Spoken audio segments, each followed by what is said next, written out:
What else do I need to tell you? Okay, is anyone confused about how to access the All Access Pass? Does everyone know that they can use they can test out the videos today and that they can go in the course? If anyone's a no to that, then you go to this course, the Past Paper Training Week. It's the 3rd lesson. Get your passes. You have to apply for it. You have to bring a friend and share the love. Rich? Yep. Could you show people how to find where to buy all 3 for like 150 quid off? The All Access Pass. Yeah, for like with the third off. So you so the best deal.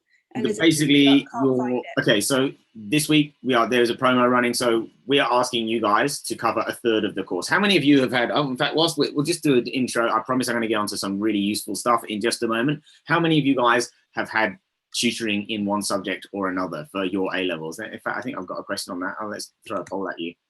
Like, if you have, so how many of you have had tutoring in any subject for your A-levels, yes or no? It'd be super interesting for me to know. And then if you've had tutoring, what does it cost?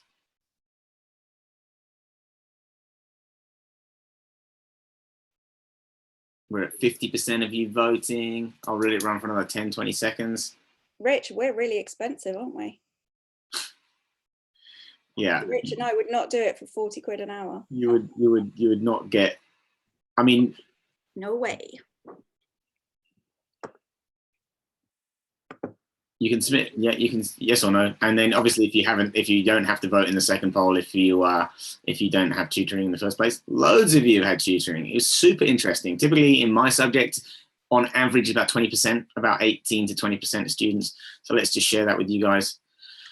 So most of you have got a free or family member has given you some coaching of some sort. Maybe that includes us to some extent, and then the mean price there is, well, for paid ones, I've got 29, 30, yeah, and then yeah. So I mean, the average price is about £30 an hour, typically out there for tutoring.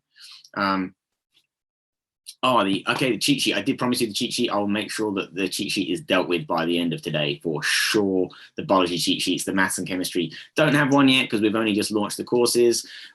Ronnie's been working absolute mad overtime trying to get everything ready for you guys. So yeah, I can do a cheat sheet. I just need to know what a cheat sheet is. Okay, let's talk about that another time. Yeah. I've got enough on my plate for the time being. I don't want to add any extra work to the schedule right now. We are overloaded. Richard is not joining us today, but he is joining us tomorrow.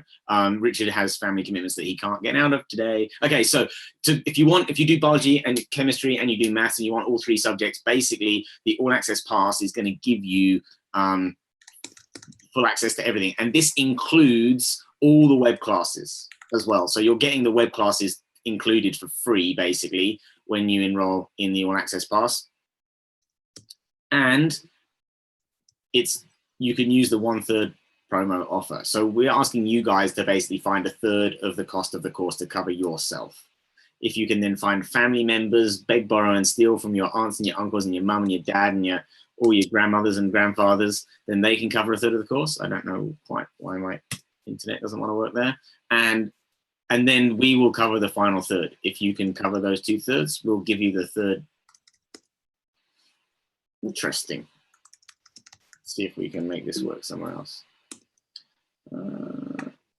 Let's wait for that. Let's also just bang. What is going on?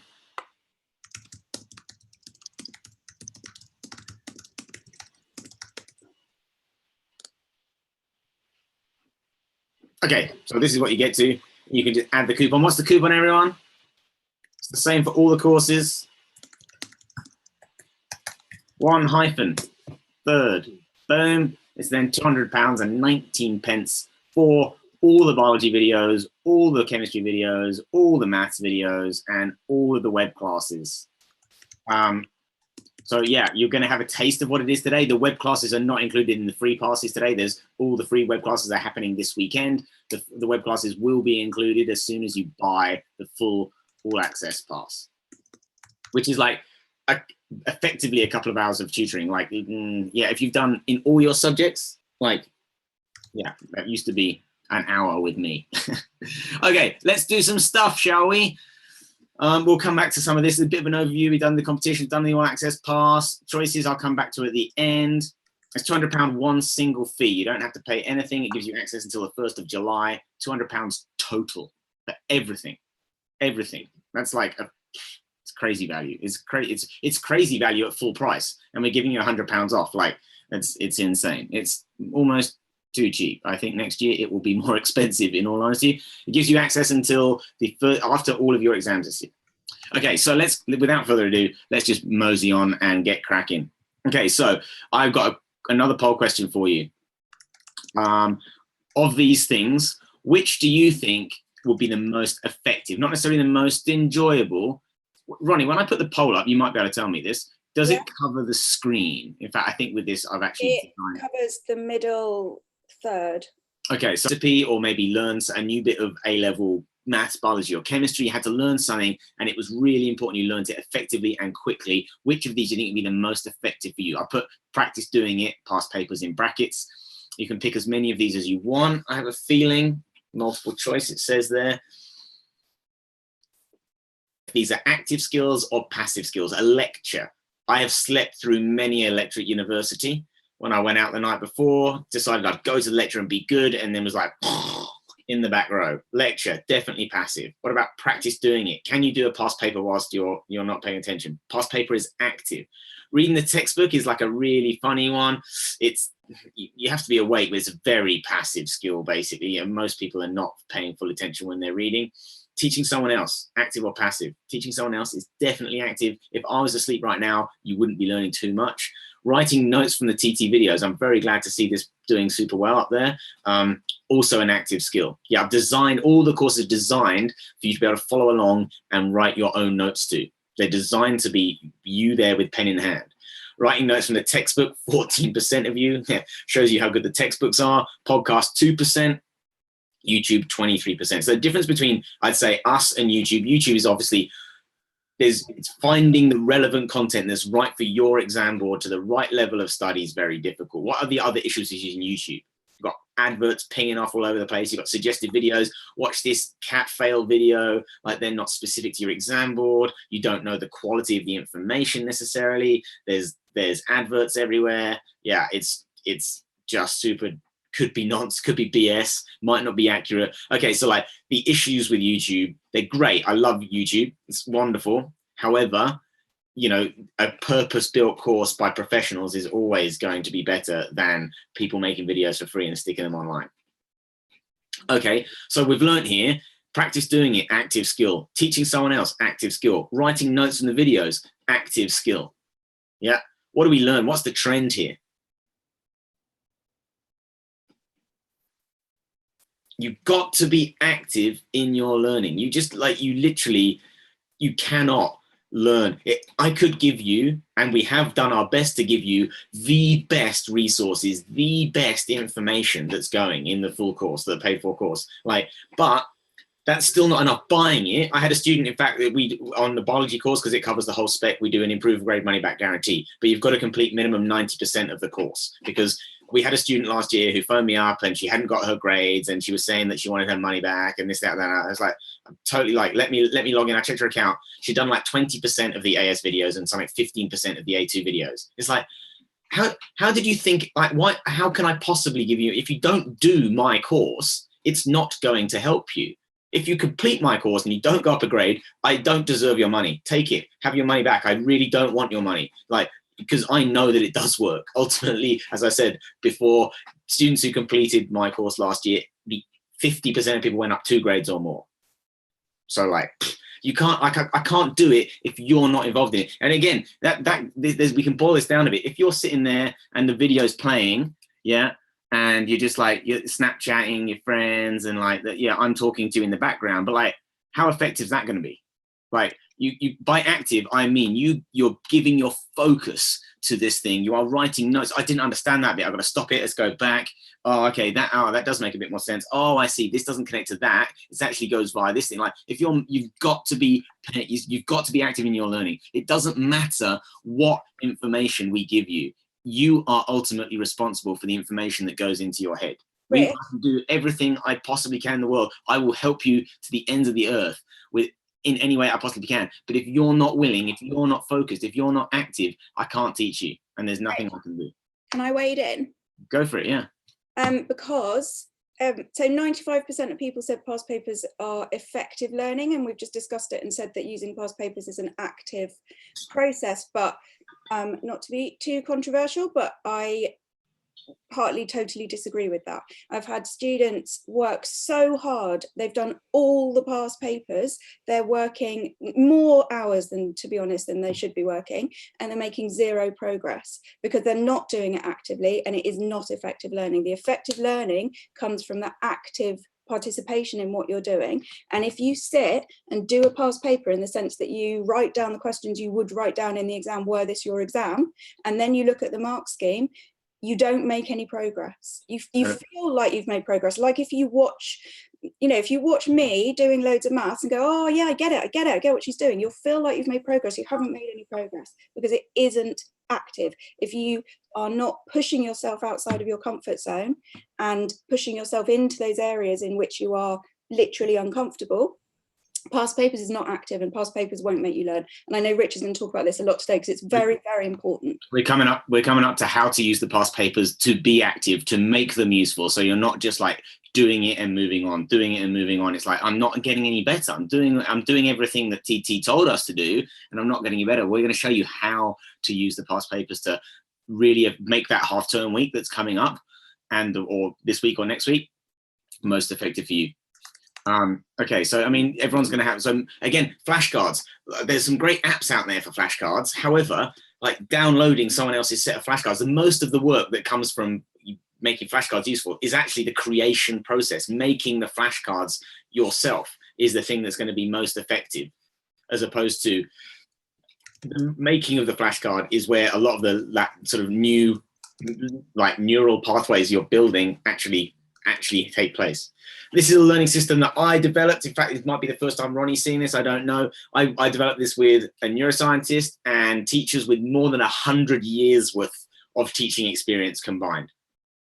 I call this fast learning with double T. Just a little coincidence. There's a TT on the end, but it works quite nicely for my purposes. Okay, so I'm going to be testing you on this. Look at this one down here. We've got test. I will be testing you on what these mean. So like pay attention, be active. What does this stand for? F is for focus. I'm going to go into each detail on each of these. A is for associate, making associations. R is for repeats, which is absolutely essential with the reason why the course is useful, because you can go back and repeat things. S is for summarize. You've got to like be taking what you know, maybe less applicable to maths to some extent, and like being able to write more and more condensed versions of it so that you can really get to grips with the bare bones of understanding what's going on there. T is for testing. Testing in education these days is used as a teaching tool. In the old school method, it was like learn it, do the test, how much do you know? And that's all that a test was used for. Now testing is used as a form of teaching, and I'm going to show you how you can do that. And finally, teaching it not necessarily to somebody else. If you don't have somebody there, you can, not everyone has the opportunity to be able to teach it to somebody else, but you've all got classmates, presumably. You can like take a topic and then swap over, teach them a different topic. Verbalizing it super important. I'm going to go through all of these in more detail. So in fact, let's just do that right now. Let's go here for a second. Oh, that's probably going to show us on inbuilt loop. Okay, what does F stand for?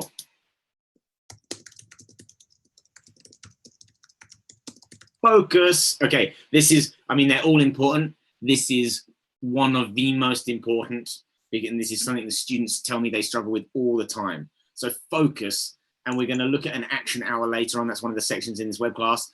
But basically, and no joke, 10 minutes of 100% focus, exam conditions, giving it your absolute everything is worth more than an hour fucking about with YouTube open and like all the stuff going on in the background. Like literally 10 minutes of full focus is more effective than an hour of like half-assed study where you've got distractions going on. You're trying to do 3 things at once. So no distractions. When you're working, you are working. When you're not working, you can take your time off. But students have an inability these days to be able to differentiate. Their phone's always going, there's something happening, the TV's on in the background. None of that. When you're working, do yourself a favor next week and try these principles and you will get twice as much done. I didn't say, I said the title of this was improving 2 grades without doing more work. You're going to do the same number of hours, but you're going to make it twice as effective. So no distractions. You must also use a timer. Timer is really key for like helping us, because then we're not clock watching. Like we don't need other things going on. We're going to come on to that when we get to action hours. Headphones are really good. Any of you guys use the TT Spotify playlists for revision? What do you think of them, Rachel? So like they're designed to be like not too attention grabby. They're like kind of like good, not too lyric driven. They're not too distracting. So check out Spotify tailored tutors. You should be able to find it really easily. Also, we're going to come on to this with action now. You need to have a clear idea of what you're actually going to be doing during this session. But I'm going to come on to an action hour later. So most of that's it. But focus. Like, okay, so an analogy I use is like, let's say your journey to school, walk, bus, train, however you get there. Let's say you've been going to school for probably 7 years now. Like one day out of that 7 years on your journey to school, you witness a car accident.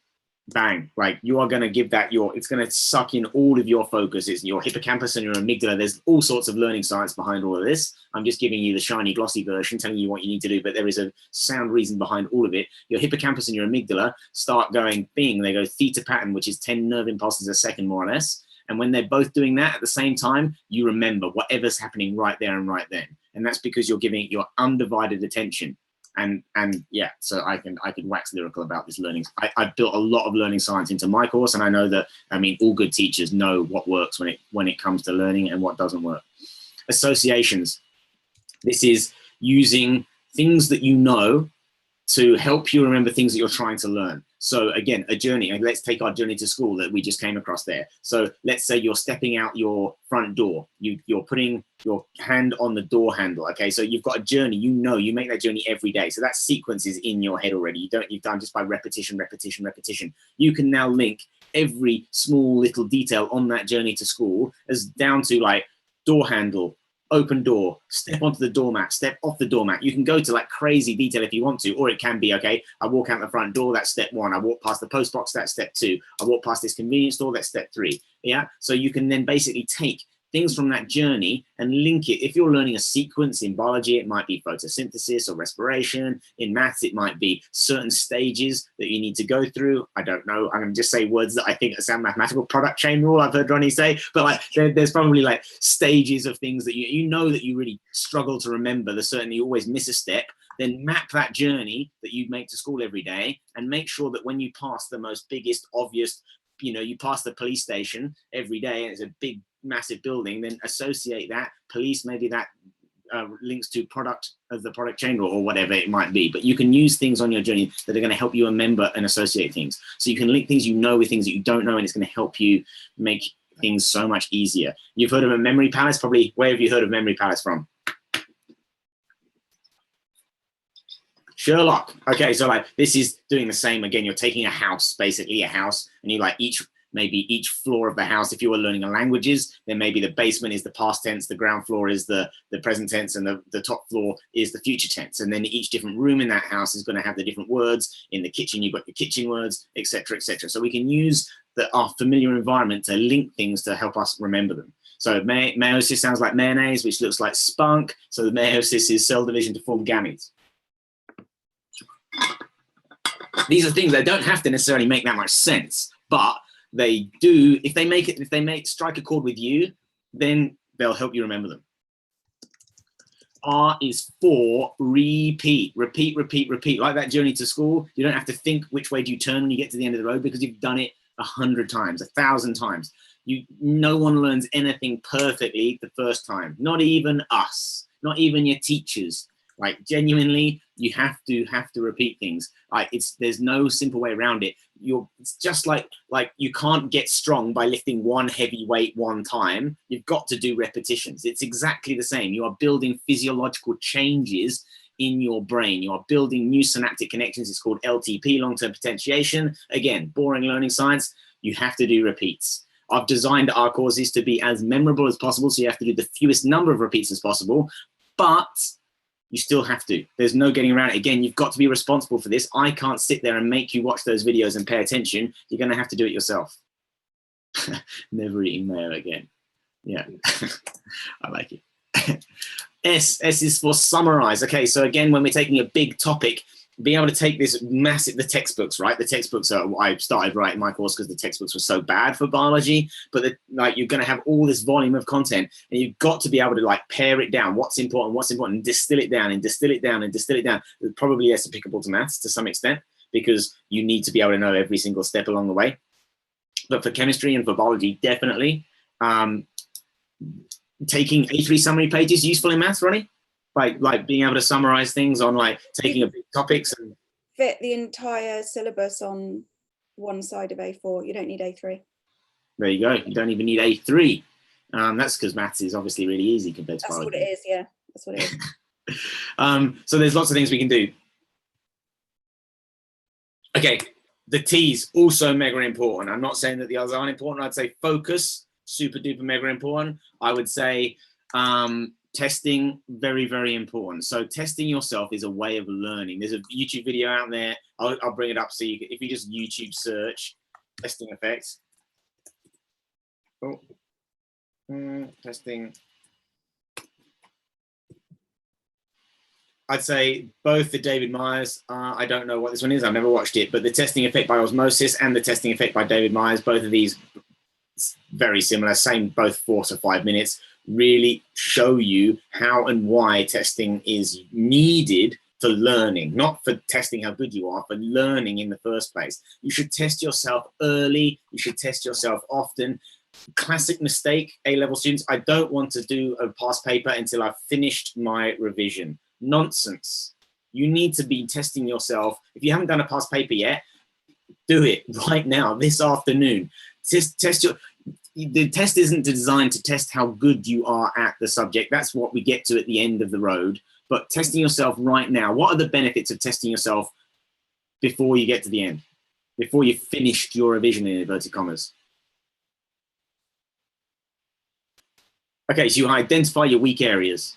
Also, find out what you don't know. Also, you're probably going to surprise yourself. You might not think that you know something, and you might want to spend all day revising whatever, quadratics or enzymes or the Arrhenius equation, whatever that might want to be. But maybe you do the past paper and you get 3 out of 4, or you get 8 out of 10. It's like, that's probably an A answer anyway. So maybe you're better at that than you thought you were. So it's going to save you heaps and heaps of time. So that's super important. The other thing about using the past papers, I don't know so much about biology and chemistry, but certainly in maths, what you need to get a feel for is the relative importance, the weighting of the particular thing. So loads of students will ask me about domain and range for C3, loads, and they want to know how to do the final 3 marks on the vectors question. That's all they're interested in. Vectors, vectors, vectors. This is 3 marks, yeah? You're going to lose 40% of C4 if you can't integrate properly, and you're going to lose 40% of C3 and 20% of C4 if you don't know your trig identities. So by doing those papers, you get a feel for what is weighted most heavily, and then you can make your revision way more effective. What is the point in spending a day learning how to do domain and range for 1 mark? What's the point? You could spend a day learning trig and go up 3 grades. Sweet. Yeah, you can really improve your stuff if you know what you're doing in past papers. Okay. I put here biology because I copied this from, but what do the A-level exams test?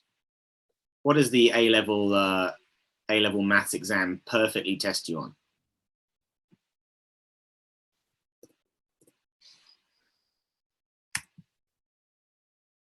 How well you can answer the questions? Yeah, basically they test you perfectly well on how good are you at the exam. They're testing you your only metric now that it's linear is the 3 exams at the end. Are there 3 for maths, Ronnie? No, there's loads for maths. A single student, how many maths exams will they do? At the moment, they do 3 in the first year and 3 in the second year. That's the current student. And then the new A-level next year? The new A-level, they do 3 in the second year, unless they're doing further, in which case they do 6. Okay, yeah, so 3 exams is going to be the new A-levels, 3 for biology, 3 for chemistry, 3 for maths. That's it. No coursework, no attendance, no effort, no nothing.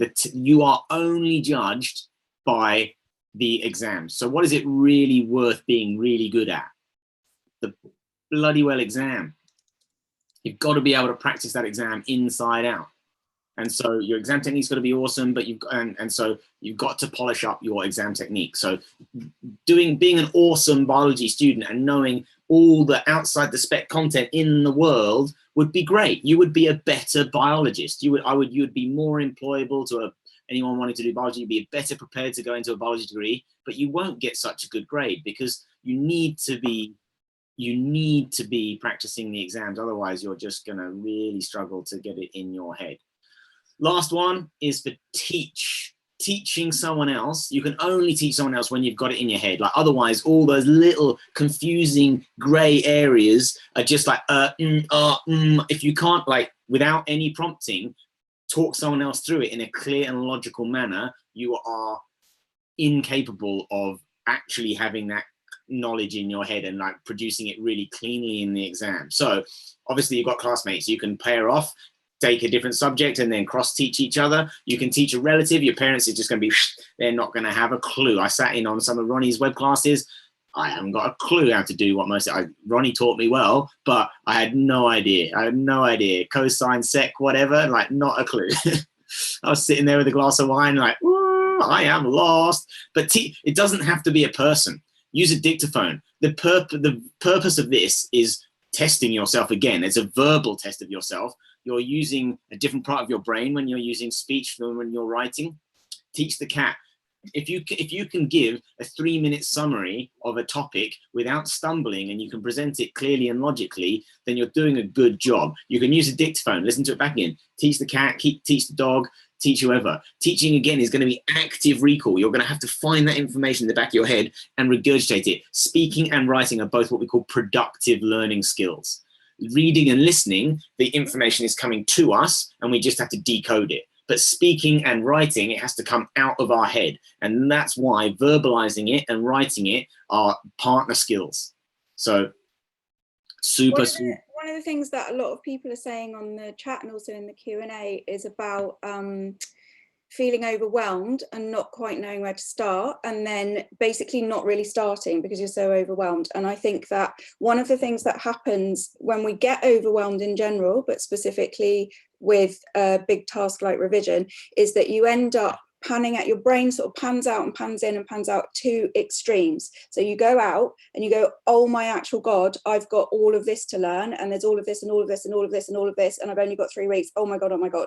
And then you go in until you're on one question and one definition, and then you're trying to memorize that, and then your brain goes, we can't do this, we haven't got enough time to spend this long on this tiny thing, and then out you go again, and then you feel overwhelmed.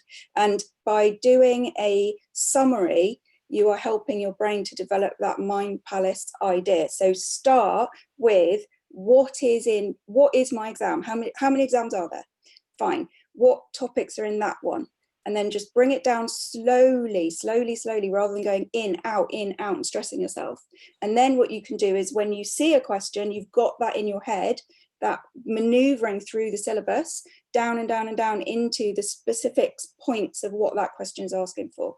So in terms of feeling overwhelmed, one of the things that you can do is just get a piece of paper and create a mind palace on that piece of paper, and then past papers, which Rich is going to tell you how to do. Absolutely. I've also got brilliantly explained, I'd say, Ronnie, that is absolutely the classic with student. It certainly was my issue when I was a student, and like right now, yeah, I've got pretty big workload on, and I'm way better now than I was when I was a student at being able to take a monumental workload and without panic. Like sometimes I do panic and get stressed, but like I still know what I need to do. So in fact, before it's going to follow on from fast, I will come back to that. I promise. This is something that I think is a more logical connection. Anyone seen any Instagram stories we done on action hours? I will. And have you been using it? Any of you been using action hours? Okay, so what have you been thinking? How have you found? What's been your experience of using an action hour? I'm going to tell you what it is.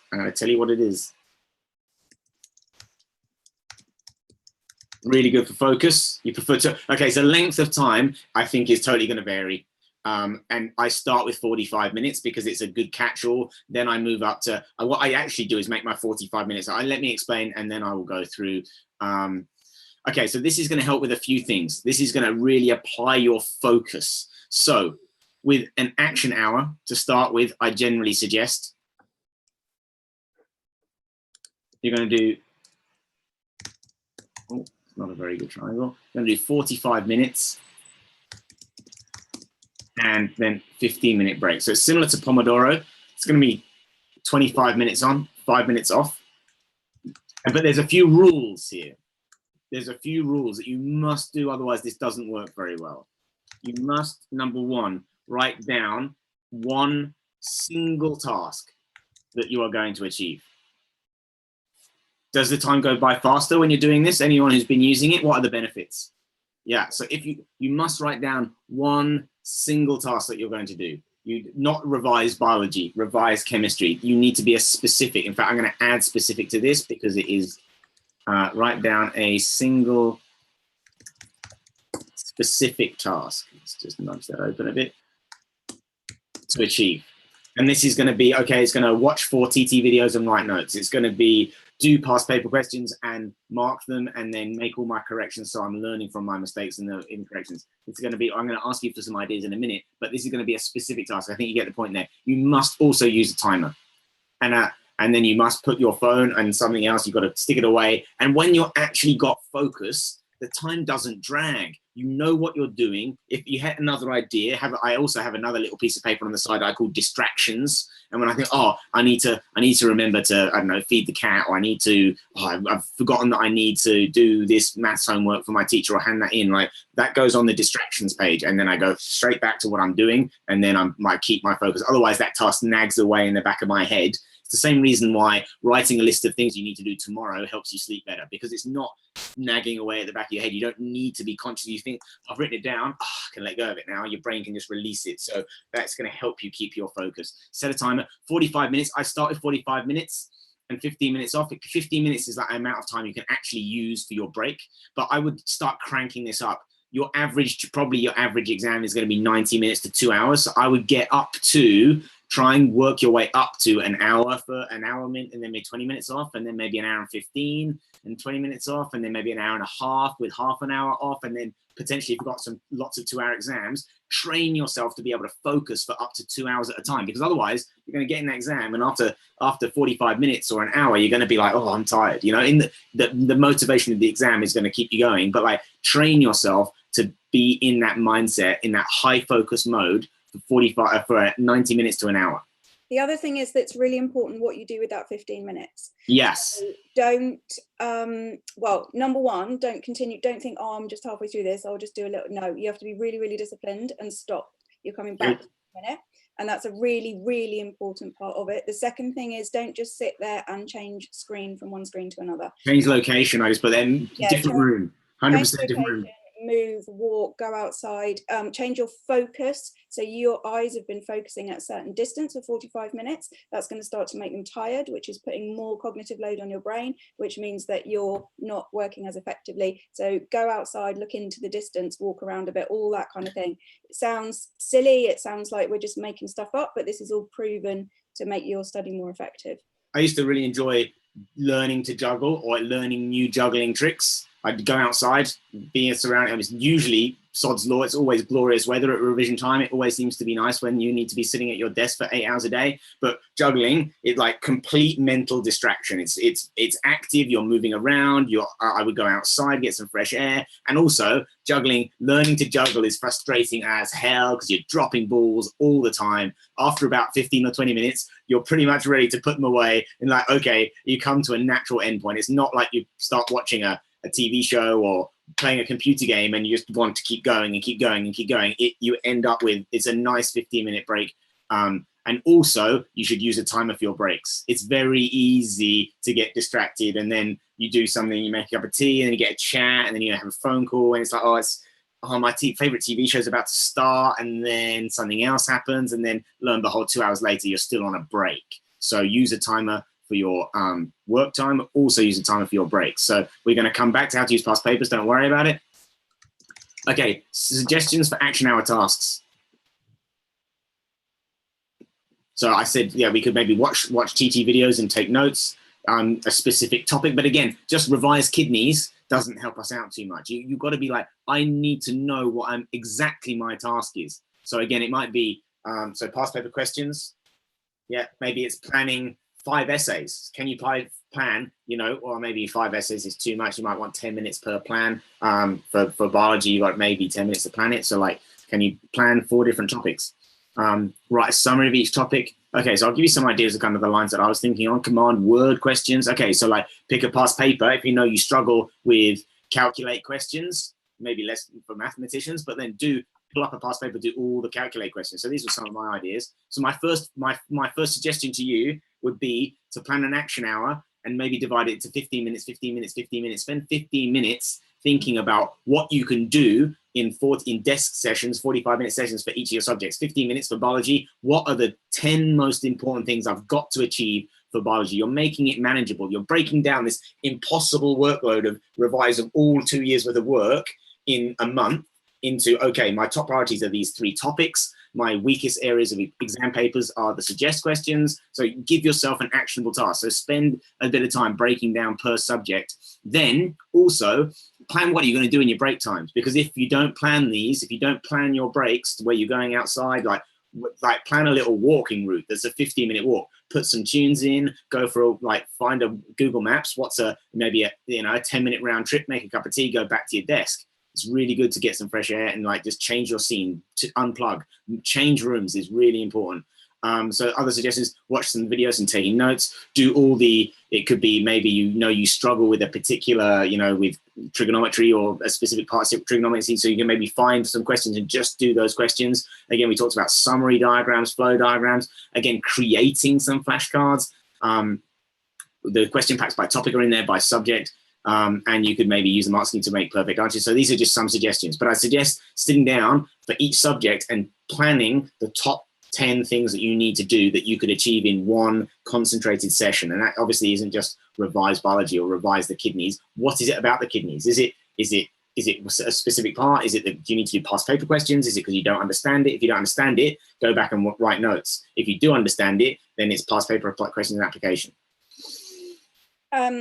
Mathematicians, how many mathematicians have we got in here?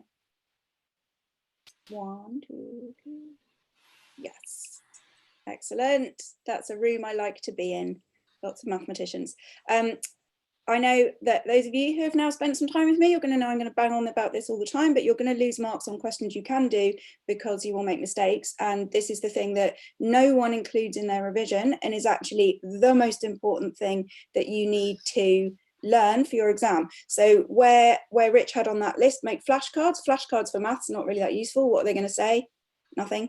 So have flashcards. So you've got your 45 minutes, spend 25 minutes doing a particular topic, or even half a past paper, as fast as you can. Just go fast, fast, fast, fast, fast. Because when you speed up, when you start to increase the cognitive load, you will start to make slips, okay? And those slips are going to be natural to you. And so then in that last 20 minutes, you go through and your flashcards are the mistakes you make. And you will be surprised how often they come back and back and back. And that is where you learn the sorts of things that are your natural slips. And then when you're in the exam, you know that at that stage you slow down. You slow yourself down, okay? So for maths, it's really, really important that you start to include right now learning your own little slips that you make, actively doing that, not just assuming that practice will stop them, because it doesn't stop them. I still make mistakes all the time. Yeah, I make mistakes all the time. And you see me in my live web classes. I mean, it's tricky in a web class because I've got there's things on our screen that you can't see because it's in the presentation tool. You only get to see what's kind of totally on the screen. So we've got quite a lot going on, but yeah, that's no excuse. I'm a professional at this. I shouldn't make those mistakes sometimes, but we do, we're human beings. So learning when we're most likely to make those mistakes and why is super important. Okay, so let's have a quick look at this. This is how, and Ronnie might give us a bit of a tweak on this for the mathematicians. I ran this past Rich in for chemistry, and he's pretty down with this is how to use past papers. And it's going to make a massive change to the way that you use past papers. And again, make those past papers, those active skills that are really going to make the difference between now and your exams. With the right help, i.e. our courses and past papers, you can go up 10, 15, 20 marks sometimes. I just saw some of the comments there. Who's seen a noticeable impact on their grades just this week with the stuff that we've been going through with you? Okay. Anyone thought they've done the stuff that we've done and don't think it's actually been any use at all? You probably wouldn't be here if you like. Does anyone think it's been meh, kind of like so useful? Okay, like nice to know. Okay, so we know what we're talking about. Take it from us. I've done a lot of work finding the best people in the country to be delivering this information to you. Okay, so analyze the question. And now this is more of a biology thing. This may not be of a maths thing. And Ronnie can maybe take this. And I said, we'll maybe give you a maths version over here. This is more biology chemistry because that's what I know more about. But when I'm going through my biology past papers, I'm going to write my answers in black because we're going to be writing in black in the real exam. Choose the same pen as you're going to be using in the real exam. If it's smudgy, if it's scrawly, if it's handwriting, it's an issue for you. Literally, it's scanned. Ronnie will tell you about what the examiner sees. It's scanned and it's not very easy for them to read. So do yourself a favor. If you're writing in a black fountain pen and it's just smudge everywhere, it needs to be, I think it has to be a ballpoint these days. But like if your pen is not working for you, it's not as clear as it could possibly be, change your pen. Practice writing in the pen you're going to use in the exam itself. Well, once I've written my answers, I've finished the paper, I go back and I self-mark each question in blue and I'll analyze my answer and like try and spot those mistakes because if you can pull out those mistakes that you're doing, I also think about in biology extra key terms that I can throw in at this stage. If you've got long passages, waffle is a massive issue in biology. Waffle, if you've written 10 lines for a 4-mark question and you reread your answer and you've got your 4 things that you've underlined in blue that you're thinking at your 4 marks, then those other 6 lines, what have you wasted? You're not going to get wrong. You won't get things wrong there, but you will just kill time. You're just writing twice as much as you need because every other sentence has got a mark in it and every other sentence doesn't. So skip out all that stuff. You can train yourself to get rid of all that stuff that doesn't get the marks by paying attention and being active with the way you use past papers. Then you're going to, yep. Corthar, is that pronounced correctly? Went from E's in biology to A's just this week. Just with work. High fives. I hope you're writing that in a Facebook review. Not that it's going to make you any more likely to win it than anyone else, but I'd love that kind of stuff to be on Facebook because it definitely helps people. Okay, so you're going to mark it then in red using the mark schemes, go through it carefully and mark it. Do your self-assessments of the blue, match up with the red pen where you're getting the actual marks. This is going to help get you into the mindset of the examiner because if you are accurately predicting where the marks are, that shows you've got a good understanding of how the papers work. If you don't have a good understanding of how the papers work, you're going to find doing the self-marking it very, very difficult. And if you can't self-mark it, then you're going to be in a little bit of trouble. So like making sure you can do that is a really good skill. Also adding in all the correct answers. Maybe you got full marks, 2 out of 2, but there were other things on the mark scheme that you could have added. Certainly, this is maybe not a maths thing again, that you could have added. You've got to do the work in putting the right answers in here. And then you're going to like number 6. You can forget about it for 24 to 48 hours. I'd leave it at 48 hours if you can. But then you're going to repeat the same question paper, the same questions, 24 hours, 48 hours later. Why? Why do that is my question to you.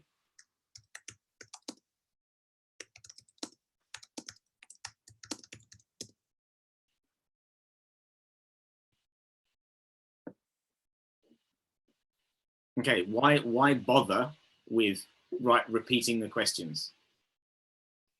So you get the questions right the next time, but you're still not going to get 100%.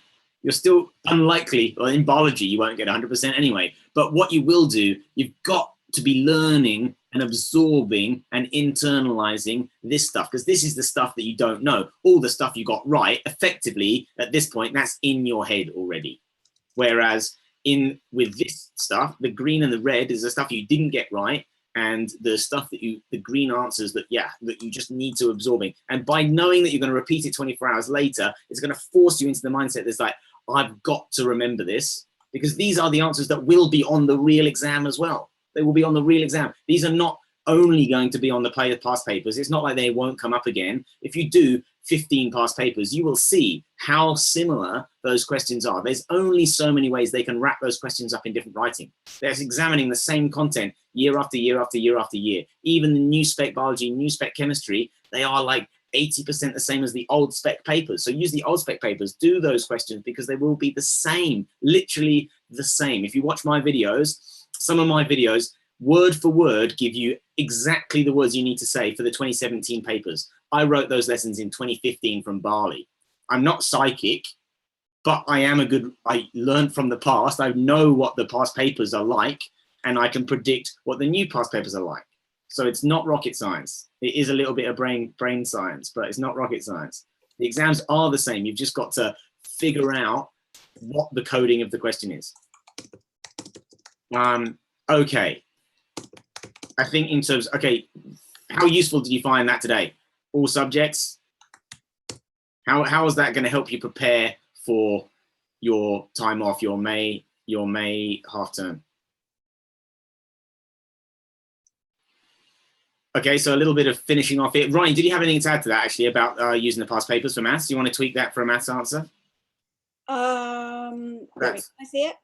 I'll put that back on. Okay. Okay, so maths questions, analyze the question, not really relevant because it says find the equation of the tangent. Okay, so maths, maybe I'll do a maths version over here. But right, maths papers. 1, you need to reduce your cognitive load right from the very beginning. So get out of your head anything that you are going to be holding in your head while you're doing maths, because if you're holding something in your head, then the load required to do that means that a little bit can slip in and go wrong. So underline 3 significant figures, 2 decimal places, 4 significant figures, leaving in your answer in the form A plus B root C where A and B are in. Underline not everything, there's too much underlining. Underline the instruction from the examiner about the way that they want the answer. Just that bit there, the way that they want the answer. And then you don't need to think about that because you can go back to the end. Also, jot down at the top of the page anything you know you do wrong. If they don't specify, then 3 significant figures minimum. If you do more than 3 significant figures, it won't matter. If you do less, you'll probably lose the mark.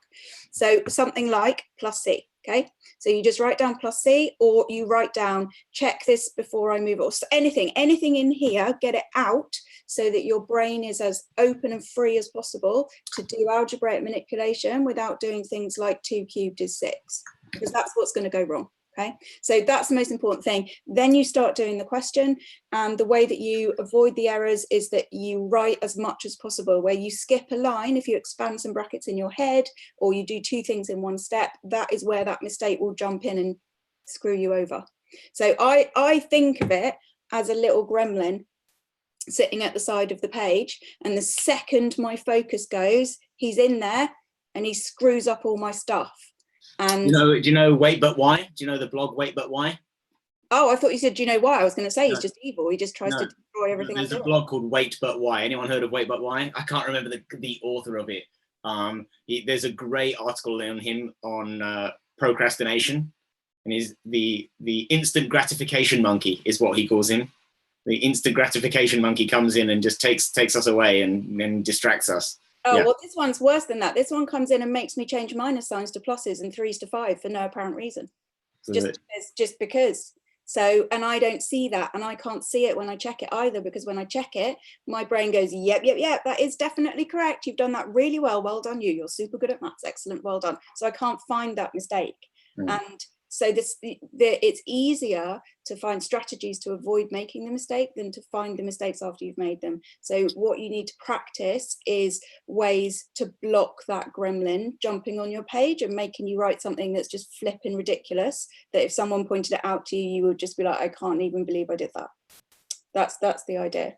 But we'll do more of that in the webinars, in the maths webinars specifically, looking at avoiding mistakes. But avoiding mistakes is reducing cognitive load at the beginning, which is clearing your mind of everything else and getting everything onto the page so that you can focus on the algebra. Right at the end. Are my notes there vaguely on topic? E.g. on 4SF, is that yes, what you do is at the very beginning you look for the instructions from the examiner about the form of the answer, because you can have the right answer but not get the mark if it isn't how they asked for it, and then forget that completely, do the maths, and then go through each of those underlined points and tick them off. Yes, I did 4SF. Yes, I did A and B are integers. Yes, I did write it in its simplest form. But while you're doing the actual maths, you don't want those things in your head. Just like leave it. And then at the very end of the question, yep, I did all those things. Or shit, no, I didn't. And then you go and get that extra mark.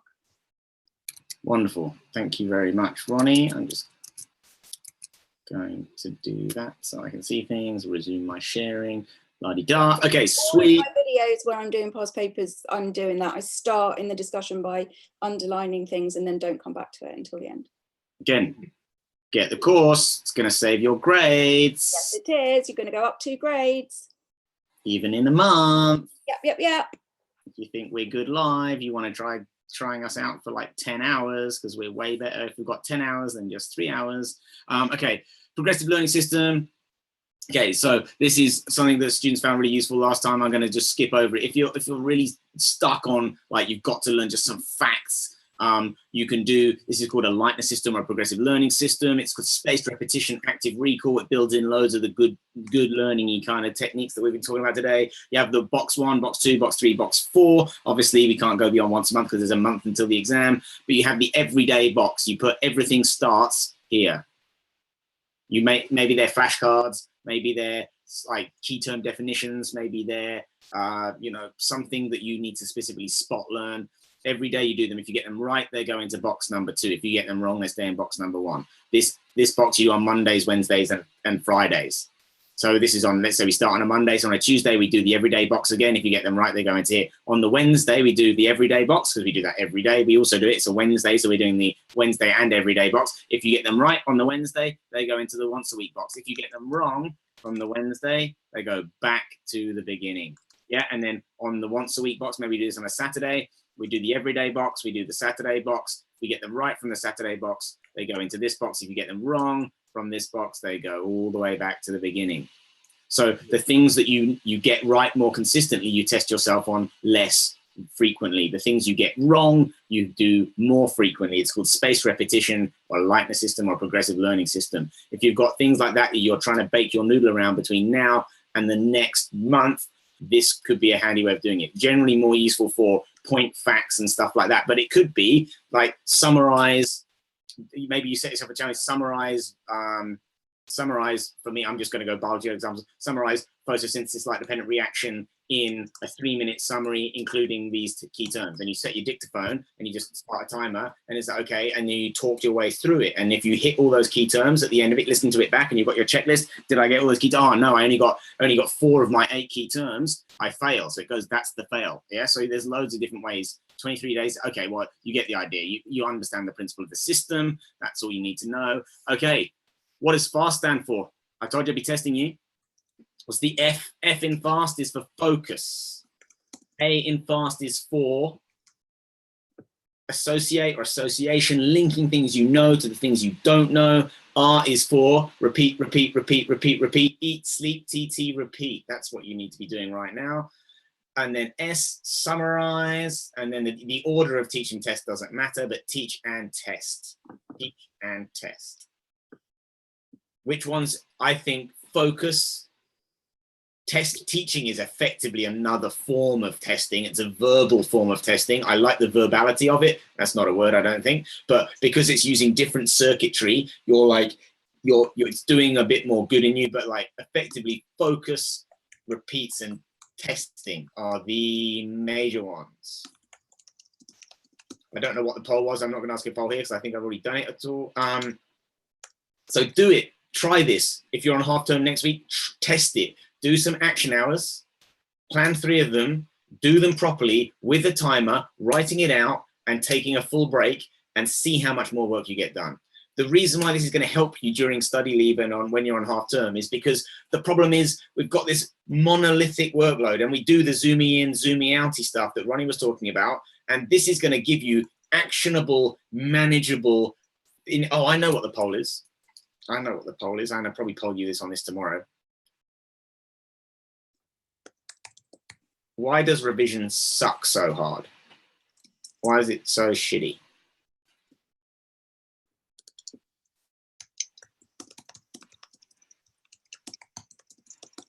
The unofficial study leave is that you'd rather use TT and rather not go to school because you feel like it's going to give you better grades. Yeah. What's the unofficial? TT school, Rich. School TT. Guilt is the worst. This is going to help with the guilt. I actually did a focus session. Anyone here who was in my session in London yesterday? We got Robbie, Sarah, Tino. We got, who else do we have? We had Zakia. We had any of you guys in the, let me know. Okay, so let's end the poll and share it with you guys. It scares me to see how much work you have to do. Okay, so this is going to help. You feel guilty when you're not working. This is going to help with that. Losing motivation is going to help with that. It is boring, but when you're really focused, that doesn't make too much difference because it just, okay, so super interesting. So the action hours and using focus and the things we've been talking about today, you can then set yourself, okay, today I am going to do a full day, not obviously a school day. I'm going to do 7 to 8 action hours. I'm going to sit down at my desk 7 times, and each time I'm going to write a single sentence of what I'm going to do. I'm going to do 2 maths, 2 chemistry, 2 biology, and then maybe you've got one subject that needs a bit of extra work. You're going to do an extra session on that. And then you know that once you've done that, that's your day's workload. You can communicate. Also, just to plug myself, I think that, so one of the courses that I've put on, can you actually see me, or am I just white? In the little thing of me, it's just white. Okay, cool. So in the course, what I've made is a separate course called Disaster Prevention. And this is basically to help with precisely that it scares you how much you have to do, and then you end up doing nothing because you're just freaking out because you don't know what to do. Also, maybe you've done a past paper and it went really badly, and then you're just like, well, I can't do all of this, so I can't even choose what I'm meant to be doing. So what I've made is a course where on each day from Monday, there is a day, and you click on that day, whatever day it is. You don't need to have done the day before, you don't need to do the day after, you just click on that day, and it's got some activities for you to do, and the solutions will appear the day after. So if you're feeling like, I don't know what I'm meant to be doing, then that's somewhere that you can go, and you can just go, right, I'm just going to let Ronnie choose what I'm doing today now. I'm just going to click on that day. I'm going to see what she's put in for that day, and it's going to be like an hour's work max. Okay. So if you're feeling overwhelmed with the maths, try using that a couple of times and see how you get on with that, and let me know as well, because I love making courses and making all different styles of courses for whatever mood you happen to be in. So let me know what you're finding helpful and what you like. Okay. That course is going to be super handy. Like, it's going to give you that one thing to do for maths for that day. And those videos, Ronnie selected from what, 400 plus questions. You've selected all the 20 of the past papers, all of them. She selected the 28. Everything. The 28 questions that they've got a little trick in them, even if you're like an A star. So it's called disaster prevention. You might think I'm getting A's here already. They're the questions that might just catch you out, that might wrong put you and send you down the wrong path in the exam. And if you know that little trick from the person who writes the answers to the exam, writes the examiner's report for the biggest exam board for A-level maths in the country, you think that might be useful, I'd suggest that it probably is. So yeah, make sure you don't miss that one out. The disaster prevention is going to be super handy. But yeah, what I was going back to with 8 hours work, 8 hours rest, 8 hours what thou wilt. I think, who can't remember who that was, the philosophy of the Chartists or someone like that. But okay, so 8 hours, you set yourself those 8 action hours, you'll sit down, you're focused, you give absolute full attention to those. If you start that early enough in the morning, you could be done by 2 p.m., 3 p.m., 4 p.m. in the lunchtime. And then you don't, 4 p.m., go and take advantage of the sunny weather out there. Go and play football in the park. Go and do what you want to do in the evenings. If you have done what you set out to do in the morning, the problem with revision is never finished. You feel guilty when you're not working because you're probably not getting as much done as you could be doing. So set yourself actionable goals, prioritize the things you need to do per subject, write them down, knock them off one by one, and then when you sit down at your desk, there's none of this, what do I need to do? Okay, I'm doing biology, my next highest priority action hour on this. Next, I'm doing maths, next action hour is on this. You sit down, you start your timer, and you get your ass moving. Basically, you actually pull your finger out and do some work. A month is loads of time. You can do so much in a month, but you've got to use it wisely. You've got to be active in your learning, and you've got to be focused on what you're doing.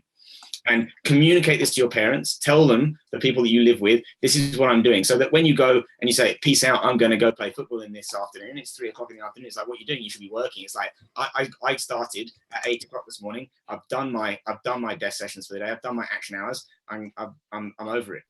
Yeah.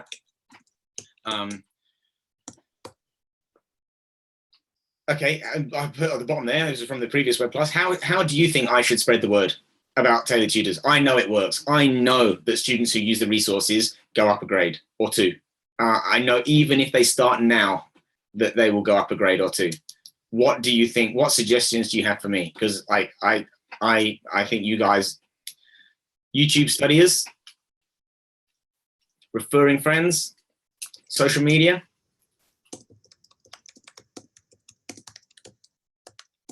Facebook, Twitter ads, doing quite a lot of this stuff already. More YouTube, BBC interview. Yeah, so some PR maybe would be a good idea. Student room. How do you guys, most of you ended up in here because of the student room. So we sent you all an email. 3 days every so often. It's not a bad, like, obviously with the more free stuff we give away, there's a fine balance between will people only use the free stuff, and then right hand's already actually got a promotion with us running right now. So check out, he's a big fan of what we do because he's seen how good the quality is.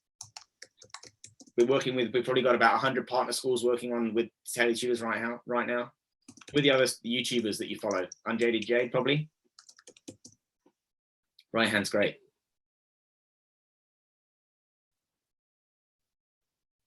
You can totally go from a B to an A. I mean, a B to an A is what, 8 marks? Yeah, it's not like one grade. Everyone's capable. Get you up 8 marks in a few weeks with us. Of course, we can get you up 8 marks. Sweet. Okay.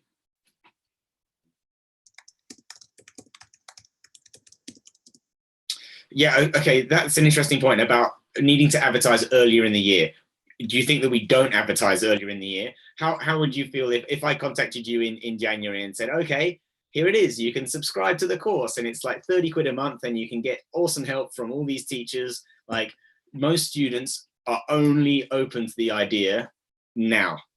I know yesterday I had all my paid subscribers, a whole load of my paid subscribers in a room, and they were like, I wish I'd started this in September. I would have absolutely crushed my subjects. But we all said, okay, put yourself in the mindset of how you felt in October, November, December last year. Do you genuinely think you'd have got your wallet out or your parents' wallet out and been like, oh, I'm going to subscribe for 30 quid a month? I know, instead of tutoring's £30 an hour, you told us earlier. Like, we effectively are £30 a month when you can subscribe, which we say there's a minimum of 3 months, so there's no subscriptions running right now. So now it's just a single purchase until the end of exams. But like, I'm telling you, it's not too late. And I know that it's not too late because I've seen students in a few weeks just smash out the course. We've had students, I wonder if I got the static. I'm just going to pause this. In fact, I'll put it on the questions panel so you can maybe start thinking about questions for us. But I know that it works, and I'm going to show you a little graph. If I leaderboard, oh, that's not how you spell leaderboard. That's not going to help. Okay, this will do. AQA. I'm going to pull this graphic in if I can open it. In fact, I can just resume share. Can you now see a diagram? You can see something on my screen. Hey, Rich, this is a good idea. Can you see the screen? Ronnie, can you see? We can see the screen. I like this idea from Simran, is to keep this chat and then show people, because this chat is basically what 100 and odd people going, I wish I'd started in January, I wish I'd started in January, I wish I'd started in January. Yeah, so we print that off and then we just stick it up. Okay, so like this was when we did a full free trial earlier in the year. So this is when they created their account. This is the entire A2 biology course. So 12 months of school study. Yeah. And look at when they enrolled in the course, 8 days ago, 7 days ago, 1 day ago. So this person completed 96% of the course. I mean, I wouldn't recommend smashing it in a day. It can be done, physically can be done, but in a week, look at all these people, how much they've, of course, like, how much do you think their grades have gone up? I spoke to a lot of these students. I was like, well done, you guys. Like, yeah, we gave it to you for free and you absolutely smashed it. But like this weekend past, you could pretend, I mean, you're not going to get as full value out of it. But like, it's so much how you can, in a month between now and, well, it's a bit less than a month for most of you. But like, I can tell you that a week is worth, you're basically paying for 2 tutoring sessions. You've done 2 years worth of work to buy the course, and like you're effectively paying for 2 hours with a tutor after 2. That's 1 tutoring session per year, and you're going to get 24/7 access. In fact, the students yesterday we were working with is super interesting. Like, it's so much better than a tutor. You don't have all the awkward small talk. If they explain something to you and you don't get it, you don't have to say, can you do it again? Most of them said they had tutoring and they did a subject, they went through it, they didn't get it from the school, they didn't get it from the tutor, but they were too embarrassed to ask the tutor to just go back, just watch the video again. And they said second time, third time, fourth time, it's like, I get it. Also, a lot of them are paying like student teachers or student tutors or old teachers who don't necessarily knew the new spec very well. Like yeah, I know it works. It's so frustrating to me. It's like it's amazing value. I really can't, like, people. It's quite a lot of money to spend. I understand it's a lot of money, but like in terms of the value for what you get, I can't just break it up and make it into small little chunks because it doesn't work that so well. I want it to be effective. Also, one of the reasons that Rich and I are doing this is because we genuinely really like our subjects and like teaching and try to make everybody listen to us about our subjects all the time. And so we were both doing private tuition, but we want to help hundreds and hundreds and hundreds of students. And it's so lovely, like some of the comments on the chat at the moment, just saying the magic hexagon has really, really helped. Anybody else used my magic hexagon the other day? And that's really helpful. And but also check out my can't read it, Rich. Check out tailored tutors. Also check out my binomial one. Okay, it's a card I got from one of the students yesterday. The baby is really good. We invented that ourselves. And my binomial expansion method is like, I should win awards for that, definitely. And the baby bullet, yeah, totally. So there's all these ways that literally 5 minutes with you and I can go, look, this is all you need to do. You just do this. And then it's like, is that it? Yes, that is it. And then you go practice. There is plenty of time between now and C3, C4, and also S1, M1, S2, blah, blah, blah. There is plenty of time. You just need to engage with me as much as you possibly can. Engage with Rich, engage with Richard, and we are all yours for the next few weeks to really help you go up those few grades. Totally possible, totally possible. Yeah, it's just a card I got from one of my students who's been subscribing all year. A card? Yeah. Oh, nice. Thank you for creating a wonderful biology course. I feel confident I will do well as I have the TT videos to help. This year, the content was even better with the monthly webinars and past paper library. If I get an A, it will be all down. I'll be off to med school and it will be all down to you guys. Thank you. Awesome beard and mustache, Robbie. Yeah. So yeah, it's totally possible, guys, and it's not too late. Sorry. Laughing at me or laughing at the chat? No, I'm laughing. He wrote it himself, Ronnie. Don't worry that you haven't got one. Yeah. Okay. Questions. Let's pull up the questions, and we'll do 5-10 minutes of this. The royal wedding is probably in full swing. Those of you wanna leave us now, that's perfectly okay. Get out there and do as much revision as you can. What am I doing? I can just turn this off now. We've got some questions in chat, in the Q&A that I haven't answered yet, ones I wasn't sure about. Okay, let's go. Oh, I've got lots of yeses. Answer live, answer live. Yeah, I've just started. The YouTube stream is happening, so that's done. Oh, there's only meant to be 26 in there. I got rid of that sort of thing. They're flying in faster than I can read them right now. So just hold off on the Q&A, because otherwise it's really weird that even though I'm at the top of the list, if you add one to the bottom, it moves them. So I then get halfway through reading a question and then it just drops off and then I can't read it. So it takes me twice as long to actually read it. Is this going to be quicker if I read them to you? Yeah, maybe, yeah. Okay, right. A few people have said they can't access the unlimited course when they select the link. It just goes into their account. There's no chemistry, just biology. Okay, okay. What I would do to solve that right now is I'll give you the specific URL. Okay, so if you go. So this is for buying all three of us plus all the webinars. Yeah. So okay, to make this free for the weekend, and these will be removed. If you want to buy it, then you can do to the add coupon. And so if you go to this URL, which is going to be a bit clunky, but if you're desperate to do this, it's going to be well worth your time. HTTPS, so it's a secure site. This is where the course is hosted. So you can just copy this down. If I go to it again, will it remove the coupon? Hopefully it will. Okay, so this, you will have been, if you've got the coupon, you need to fill in the form to be sent the coupon, and the form is. Wait, are you talking about the free all access? Well, actually, it's the same course for now, but Okay. the people who don't pay for it are going to be removed overnight and at 6 o'clock. So if you buy it, you'll just stay in the course and you get full access. If you and then we'll add the web classes, the revision web class series for biology, maths, and chemistry will be added to that at Sunday after the free access has ended. Okay, so how would I do it? I would go to find the. Do this. So to get, if you haven't got the coupons, you're going to have to go to the exam paper training course first of all. You then have to go to how to get the all access passes, and then get free weekend passes, and then you have to fill in the form, and we will email you the coupon code. Okay, so you fill in the form. How many friends do you want to bring? You need to invite a friend because we want to share it with all those people that we possibly can. Okay, once you've got the coupon code that's specific to you, you can go to here. Add the coupon, so you have to go to this specific URL. Wait, I don't know about them, but I've got your face, not the screen. Oh, okay. Then let me rectify that. Where's Zoom gone? Zoom's here. Share screen. Share screen. Okay, so if you don't have the coupons, I'll just run back through that process because that's okay. You have to go into the course. You go to this lesson, get free weekend pass. Takes you to the website. You fill in the form.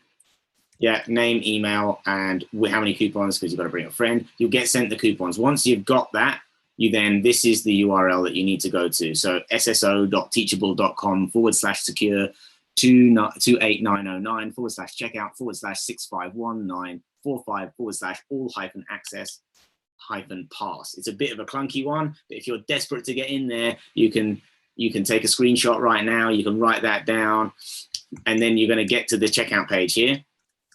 And then you add coupon and then stick in the coupon code that we've emailed to you. We've emailed it to you and it will make it free. It's the same course as the one you're buying if you're actually buying the all access pass, but we're going to remove anyone who's not paid from it overnight, and we're going to remove you at 6 p.m. tomorrow.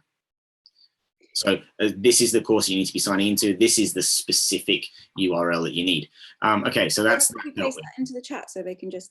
Yeah, I can paste it into that. Would be clever, wouldn't it? Yeah. Thinking ahead. Where's the chat? All panelists and attendees. Paste a Rooney. So you go there once you've got your coupon. So if you haven't been sent the coupon, then fill in the form. Maybe there's been loads of people who put typos in their email address. I get like 50 emails a day with like this was undelivered because you've just put a typo in. So fill in the form again. You will be able to receive the email twice. Okay. WJC for biology. Is it still helpful? Should they buy it? Should they not? Yeah, we have loads of students who buy it for WJC. There's no specific sort of playlist or course. The AQA course is the most similar. Yeah, I would say if you're struggling with understanding the content and you like getting to grips with the content, then it's definitely going to be useful because the content of the videos is, top of my head, I would say 85% overlap. How long will the recordings of the free web classes remain on the website? I think probably to the end of next weekend. I think next week, a lot of you, I think that will be useful for you guys to be able to log in and view the recordings of this week's web classes. They probably won't be there until the time of exams. In all honesty, I haven't made the decision, but I'd say probably an extra week just to encourage you guys to log in and remind yourselves you can buy the courses there as well. Because if you're like during half term, it's going to be so useful. You're going to have like full-time teachers basically working with you to teach you anything you need. Go on. Really keep the questions for me. There was another biology one about international papers for. Hang on, they ping around these questions. Yeah, they're so hard to keep track of. Are international papers useful for OCR biology A, or is the content very different?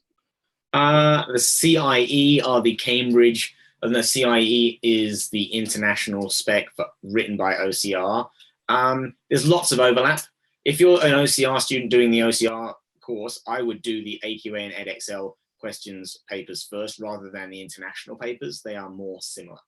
If they are in year 12 at the moment and they would like to buy the kit, do they get to keep it, or what happens if they're in year 12?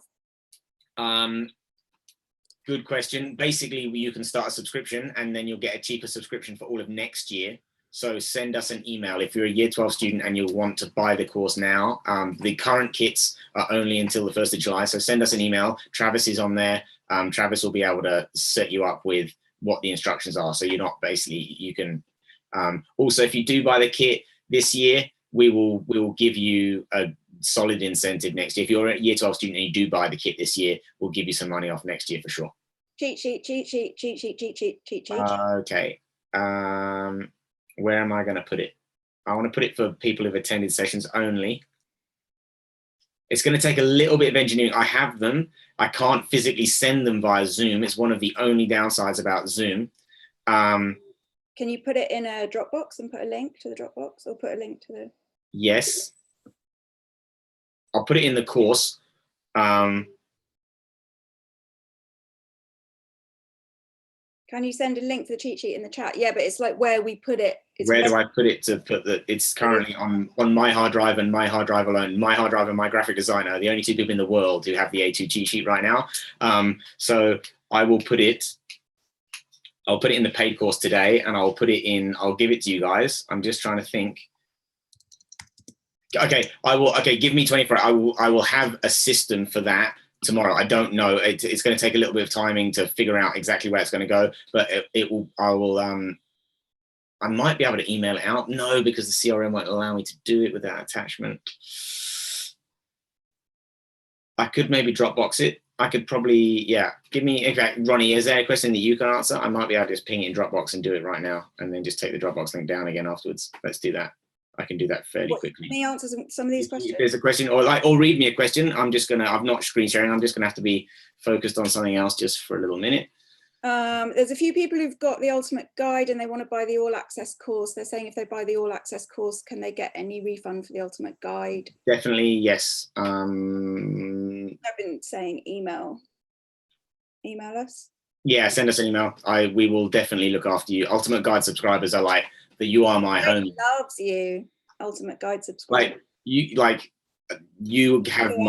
you have an investment in me. I have an investment in you. I will make sure that you guys certainly have everything you need, and you'll get, we'll do a special pass for you for sure. The deal. Pav says, is it possible to buy just chemistry and biology as you don't do maths? Well, that was a bad choice, Pav. You should have done maths because two courses. You can, but you're not going to get a third off. So you're getting effective. You're buying two courses. You're nearly getting the second course mostly for free. So no, you get a discount for buying. You can buy them both separately, and you can use the third off until midnight tomorrow on exactly. Or you can buy all three and just watch my maths ones just for fun. We'll do that as well. Okay, let me, I think cheat. Ultimate Guide, yeah, more Ultimate Guide, email office@taylortutors.co.uk, and we'll sort out all the Ultimate Guide people. Travis is going to do a bit of work today. He doesn't normally work weekends, but he's going to be checking in a little bit on the chat and stuff this weekend. So by Monday, he'll have done all that.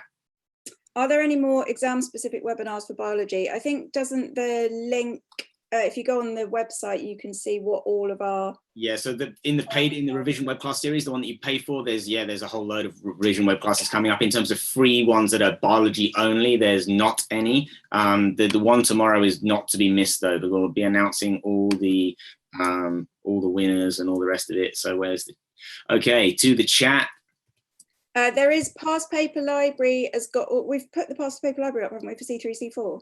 I think so. Whether they've been added, I will double check this afternoon. We'll check it, but yeah, I've done all the C3, C4. It can be done relatively easily. I'd like 10 minutes off to myself at some point over the next month, but yeah, I'll okay, so I'll keep pasting this link because the chat's going to keep disappearing. That is the link to... So the maths past paper, the reason they've taken me a little while to put up is that on Physics and Maths Tutor, you have to print like 32 pages. So I've typed them all back out so that they all fit on like 4 pages, okay? So all of the ones that are in the past paper library for C3, C4, they're all print versions. I know, exactly. Boom, see, I told you they'd like that, Rich. Yeah, and the maths papers are like 40 pages long. So yeah, I've literally sat and typed them all out. So they're going to be really useful for you if you want to print them. And the past paper library the past paper library for biology, you can download like all the new spec papers in like they're in one folder. You don't have to go question paper, mark scheme, question paper, mark scheme, question paper, mark scheme, save. Like, you can just go one place. I listen to students, we listen to you guys, like, we see ourselves as like whatever we can do to make your life easier, we are incentivized to do. We don't do it 100% for free though, which is why we don't just give the courses away, because ultimately it's just not going to work, is it? I'm not going to do 50 hours a week of extra work for zero pay. Is the past paper library in the free access pass this weekend? Probably not. No. No, can't see it. I think that's in the paid course. Some of it has to be in the paid course, right? We're making a lot free. Yeah. Core 2 webinar is on Monday. You can look at the list. All the paid courses have the past paper library attached to it. So if any of the paid courses, you can just like download, go. Well, somebody said something. The coupon is 1/3. Yeah, 1-3rd. Spec papers, there's new spec, there's only 16 and 17. New spec is by definition a new spec, right? So there aren't loads of past papers, but we've put up everything that is. There's specimen papers and then 16 and 17, yeah. Yeah, I haven't done that for maths because I'm doing old spec C3, C4, but next year, if anyone's in year 12 or knows people who are doing it next year, I have started making past papers. So they're not past papers, but given that I am a senior examiner for Edexcel, they are going to be pretty damn good past papers, and they will be available nowhere else but on here.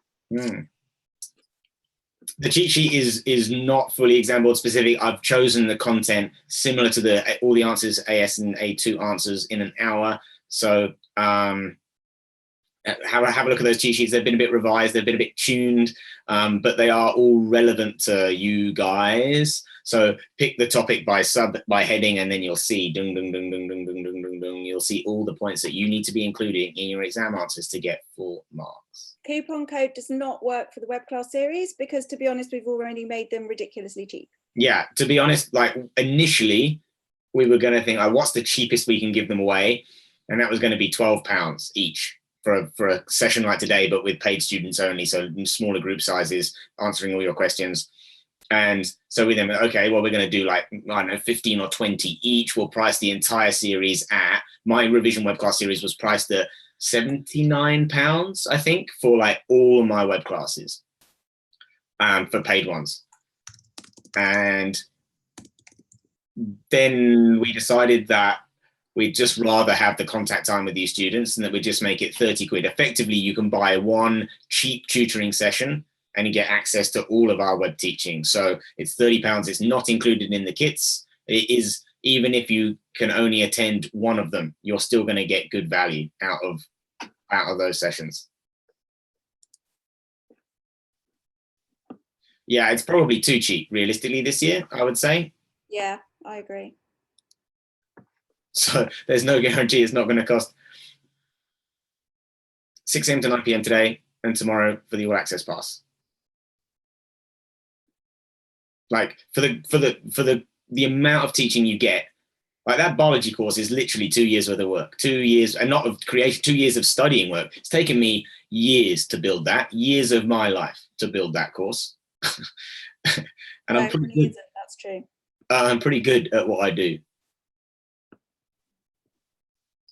Yeah, people are just used to like the idea of paying for extra help for education. It was one of the stumbling blocks we talked with the students yesterday. Is like people just think, you know, all the textbooks should be free, everything should be free, and like I can't make it free, because otherwise then I just have to just shut up shop, not continue. I wouldn't make any new resources, and I wouldn't be able to pay these guys a solid salary. Like, how much do you think a teacher's salary is like for a top teaching professional? It's lots of money. It's not free. There was one nasty comment on YouTube about a month ago, like, most teachers do this stuff for free. Why do you charge for your lessons? I think it's completely unfair. And there's like teachers are on a salary. Some teachers will go way above and beyond where, you know, their pay grade is per hour. You're getting these like top, or for good teachers, like really well qualified teachers, and they get paid fuck all, really. You know, yeah, one of your cousins, what does a lawyer charge? What does a lawyer charge per hour? What does my sister's boyfriend is a patent attorney? His bill out rate is, I think, £475 per hour. Yeah, he's a smart guy. He's very well qualified. But £475 an hour, probably plus VAT. So add 20% to that. Like he's just as he's just as qualified as we are. But we're never going to ask you to pay that. You can't. But like I'm genuinely telling you that for the quality, for what you're getting, it's good value.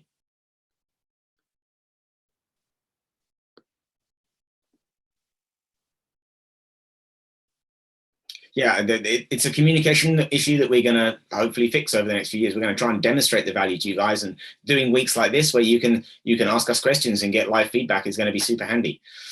I think I'm knackered. I got 4 hours sleep last night because I was teaching till late. I then caught up with an old buddy in London who I didn't get to see in ages. And then I think it's probably time for me to have a nap. Oh, hi, Zakia. She was in my classes yesterday. It was like the comments has been ripping so fast. I haven't seen anything from you, but thank you to you for yesterday too. It was so nice to get feedback from you guys. Gang. Hi, Robbie. You guys are just like, I'll send you guys that email today. Like, my list of things to do is epic. Maths, the past paper library, all that kind of stuff. But the guys I met yesterday in person in London at the Trampery, that it was so nice for me to meet you guys. It was wonderful. Robbie, I got your note. I was so heartfelt to get that from you. It was lovely. And yeah, I'll get that special session for you guys up and running as soon as I can. Thanks for today. See you guys. See you all soon. See you tomorrow at 6 o'clock is when we're going to see you. Actually, 6 o'clock tomorrow. Don't miss it. It's going to be a good